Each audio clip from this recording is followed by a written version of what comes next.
महादेव शम्भो गिरीश त्रिशूलं स्वैदं समस्तं विभाति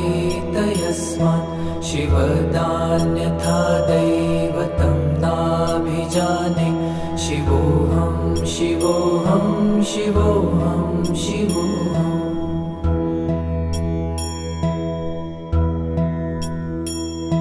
यतो जयतेदं प्रपञ्चं विचित्रं स्थितिं याति यस्मिन्नेकान्तमन्ते सकर्मादिहीनं स्वयं ज्योतिरात्मा शिवोऽहं शिवोऽहं शिवोऽहं शिवोऽहम्